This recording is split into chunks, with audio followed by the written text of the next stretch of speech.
So are you thinking about getting a tarantula for a pet? Well, hopefully this is the right video for you. Now I just got into tarantulas probably about 6 months ago, but a lot of the videos I watched, they were helpful in kind of telling me what type of tarantula I wanted to get, but not really just about basic kind of stuff. So hopefully this video will be helpful to you. And there are like a lot of good things about having tarantulas as pets. I mean, they look really cool. I mean, it's fun to watch them and put some crickets in there and they're all stalking the crickets, like I don't know, Roman Coliseum or something. But it's cool. And that's really nice, and they're super easy to take care of. And that's really one of the main reasons I wanted tarantulas, because I wanted some more pets, but I didn't want a lot of, care to, take care of them and stuff. So I really like these for that reason, because they're so easy. Some of the bad things though, I mean, a lot of times these things hide all the time because they're really nocturnal.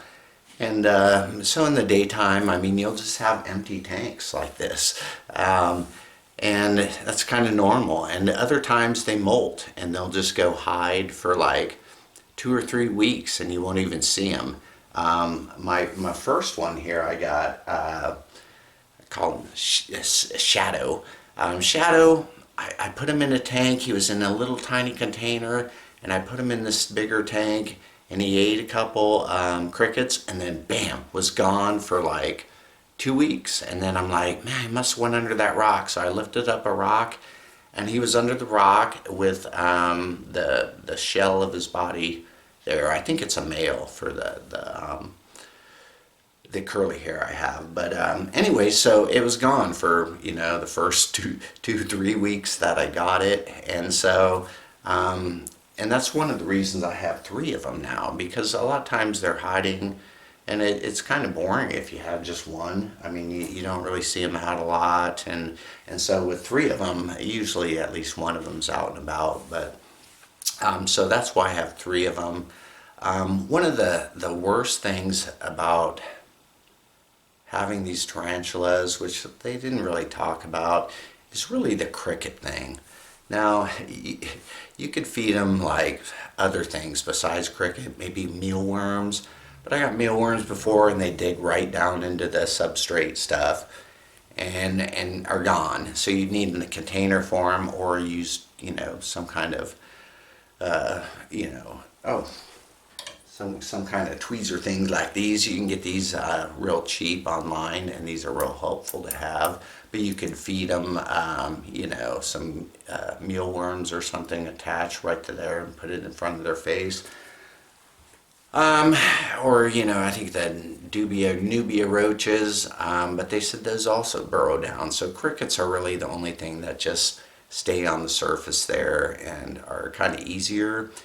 Even though I had crickets in the past and I didn't like dealing with them. But now I'm all right with it. But the main problem with them is the lifespan of a cricket, adult cricket, is only 3 weeks. So when you go to the store and you buy your little bag, I buy bags of crickets here, and they're like $3 for like 20 of them. So I get my bag and I'm like, that's nothing. $3, I can feed these things for a long time. But really, like, if they only live for 3 weeks, probably some of those have already been alive for 3 weeks, so they're going to die in the next couple days. Some are a week old, some are 2 weeks old, so they're going to start dying off like as soon as you get them. And within a couple weeks, the most of them are going to be gone. And so when I just got one tarantula, I found like, it was only eating like about 3 crickets a week. So say by the second week, I've used 6 crickets. And then by the third week, almost all of them are dead. So out of 20, I've really only used like 8 of them. And so I found like if I got more tarantulas, it doesn't really cost me any more in crickets, because they're just eating the crickets that would have died anyways. And so Now that I have three, it's basically, I still buy the same amount of crickets because every 2 weeks I need to get crickets for these things. And another thing I wasn't thinking about, I mean, it's about, I don't know, 13 miles to the pet store. So really, I spend $4 in gas to get my $3 of crickets. So really, the crickets are $7 every 2 weeks, and that's like $150 a year. So I never would have thought I would be spending $150 a year buying crickets for these things, But I'll tell you later on about how you can just breed your own. But anyways, that was like something I wasn't even thinking about, like crickets die fast, and you buy 20. I was thinking, those will last 2 months, but it really doesn't work out that way. So really, the cricket thing is something that really nobody really mentions. And I'll show you my cricket containers. This is only half of my pets, really. The other pets I have are crickets. and so I actually have bigger cricket containers than these 3 containers for my actual pet tarantulas. So that is definitely something to consider about these things. So now I'm going to talk about some general stuff, and I would say the most important thing is to really look at these videos. I mean, I watched a lot of videos and they were helpful on having me decide what kind of tarantula I wanted. Because I wanted, again, easy ones. I don't want tarantulas that need higher heat. I just want to keep them at room temperature. I don't want ones that need high humidity, that I need to be misting a lot and stuff. I just want simple. And so I had, certain kinds of tarantulas I wanted to look into. And so those videos were helpful. And what I decided on, since there's ones that go in trees, tarantulas kind of in trees. There's ones that go, dig down into the dirt, they burrow down. And there's ones that just kind of stay on the surface. So I wanted the ones that were kind of stay on the surface and I'd see them more. So that is one of the most important things to remember, the types of tarantulas you get. And there's also old world, new world. But, you can look at whatever, kind of what you're interested in. But for ease, this is what I decided on. And I got a Costa Rican Honduras curly hair. I also got a Mexican red knee, and then I got a Checo golden knee. And was kind of big difference in prices. I mean the Checo was actually the golden knee was the biggest, and it was only like $45 at Petco. And then the red knee was also from Petco, and it was like $120, and it was a little smaller. So, but those were the types I wanted to get, and so I would definitely get the ones you want. Because the first one I saw at the pet store, I was like, oh, this Costa Rican zebra, striped knee or something. I was like, oh, that looks awesome. I want to get that one. But then when I researched it, it was like, no, they need higher temperatures and higher humidity, and it says they can burrow and they could just hide for a month. And so I was like, oh, that's not a good one. So definitely research your spiders. That's probably the most important thing, because they live like 20, 30 years, so I mean, that's a long time. And so that's something to look into.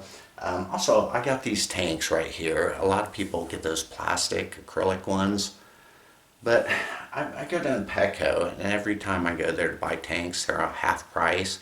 So I got a tank and a top for like $35. And so to me, I like these a lot better than plexiglass anyways. And but $35 pretty cheap. And the only thing these things really need is a little cave. You got to have a cave for them, or they'll just be like hiding in this corner, kind of freaking out. But I got, the cave online for like $10 at like eBay. I think it was like Jungle Bob or something, but it was only $10. And then I did get a water dish from there too, but it was painted. So I'd avoid any kind of water dish that's painted inside, because after a couple weeks the paint was all lifting off. It's kind of nasty. I'm like, wow. And so I'd buy a decent water dish. Some of these plants you can get, that one's from the dollar store. I just plucked it out of the styrofoam and stuck it in the dirt there. And some of these other ones, I just got this tea plant from Walmart, and they're all just stuck in these branches, stuck in styrofoam. So I just took them out of the styrofoam. I took a little block of wood, I drilled a hole in it the same size as the stalk, and I just stuck it in there. And then I buried the little piece of wood. And so, you can really make your own decorations pretty easy for the tanks. Yeah, oh, and the substrate stuff. Let me talk about the substrate. So my favorite stuff I found to use in the bottom of these tanks was this ground up coconut fiber stuff. And it's real fine, and it's just easy to see. If you got like dead crickets on top, they're easy to see. If they pile up stuff, it'd be easy to flatten it out. So this makes it so much easier. I really like this stuff. My second favorite maybe is this stuff, but all this wood stuff is, it's cool. It's got a good look to it, but really trying to get, a water dish in there and then trying to flatten this stuff out is really hard. And then if they kind of pile it up, it's hard to get it flattened out again. And you can see there's all kinds of like dead crickets here. And a lot of times you can't even see the crickets in this stuff because they kind of hide in all this. So I really prefer this nice flat stuff. So my least favorite type of substrate stuff I tried was this coconut brick. They're bricks of coconut chips, and you soak them in water and they expand. And I thought, wow, this stuff looks great. So at first I really thought it was awesome, but once I actually put it in my tanks, I didn't like it so much because it's just really there's a lot. It's real light and fluffy. It's hard to kind of pack down straight. Crickets, they can hide in there really easy. So I just didn't like this stuff at all. So even when I change out these, I don't even think I'd use it for like cricket stuff. I really like the powdered stuff better. Hey, a lot of these videos too, almost all of them said you really need to fill up your tank like halfway up with this, dirt or whatever you're going to use for a substrate here. But they say to fill it up halfway, so if your spider's climbing up and falls off, it won't get, have more padding, I guess, as it hits that. But, I've always been like, wow, I've never seen my spiders actually climbing up this ever. So I don't know if the plexiglass is really different, than the glass tanks, but it's like, wow, it'd be really hard to walk up these.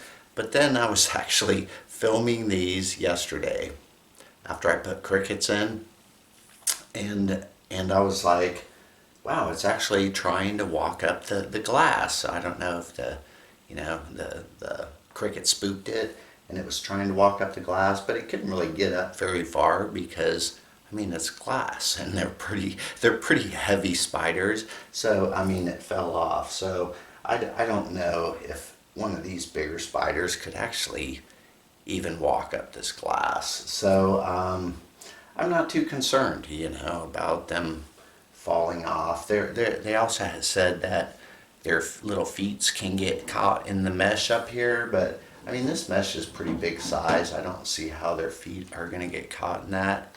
I think they're talking about real fine mesh stuff. But anyways, this has worked for me. Again, that's what other people say, to fill it up a lot. Alright, so now I'm going to talk about my pet crickets. You do got to store these things. You can't just buy crickets and keep them in the bag for weeks. So here's one of my containers. You can get these things, I think it was like $10. And so I just took a lid, I drilled a bunch of holes in there. That's about it. Then I put these wood chips in the bottom. You got little hiding spots, for them. And those are just weeds I pick out of the yard.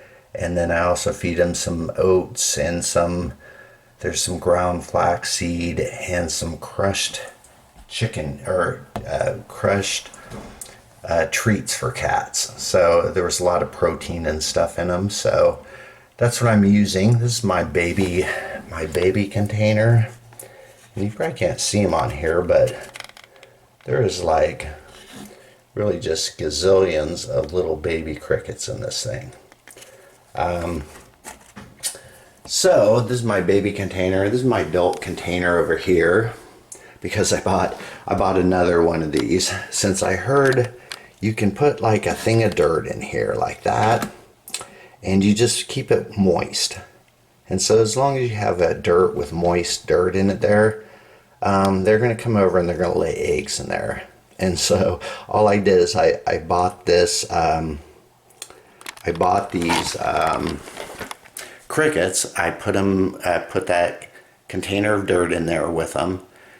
And then I got after 2 weeks, I got another bunch of them.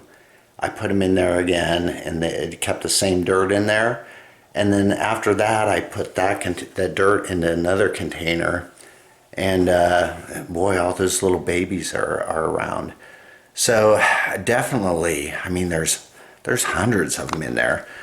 So, I mean, that's definitely the way to go. If you're gonna, you gotta have crickets anyways. And if all it takes is putting in a little thing of wet dirt, so they lay eggs in it, and you just put it in another container.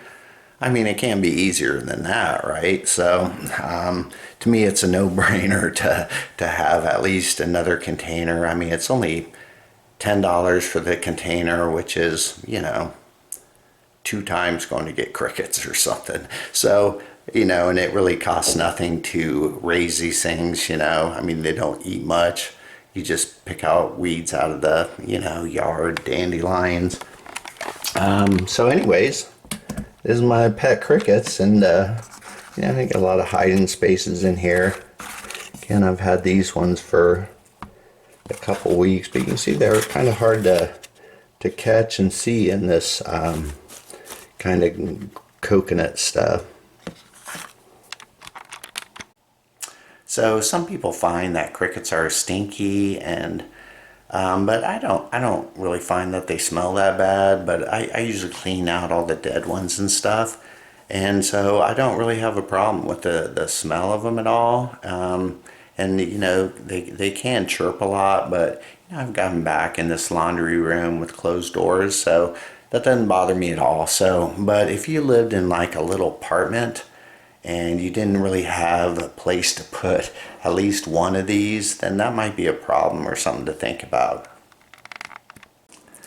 Oh, and you might be wondering, like, how do you get one cricket out of here into your cage? But what I've done, and it works for me, is I take one of these 1-gallon bags, and I just open up my thing here. I mean, all these crickets can't jump out of this thing. And I just take one of those egg containers and I kind of open this bag and shake one of them into there. Or I'll try to gently grab one and throw it into here, and then I'll have just one cricket in a bag, and then I could just go put it into one of the containers. You know, but be careful not to like squish these things as you're grabbing them. Because I've grabbed them before where I was like, I grabbed it a little hard, and I put it in the tank, and then the spiders won't really eat it because it's kind of dying or something. So you really kind of need ones that are, you know, moving around pretty good. Hey, and these spiders are pretty easy to read as a pet owner. I mean, the other day these two were out. And I had my light and camera on them, and they're still out and about in the daytime, so obviously they're hungry. And so it's pretty obvious they're out and about, so they're hungry. This one up here, Shadow's like buried himself in that little cave. They push up, you know, a lot of debris to kind of close the entrance, and I see like there's some spider web up there, kind of like blocking stuff from getting in there. So I think this tarantula is going to be molting again. which has been about probably 3 months or 4 months maybe, I think, since it's molted last. So I probably won't see this spider again for probably a couple weeks. But that's all right. Then I don't need to feed it or anything. It's just going to chill out. So anyways, that's my take on tarantulas, and I hope if you're getting a tarantula as a pet, you watch this video and it helps you out somehow.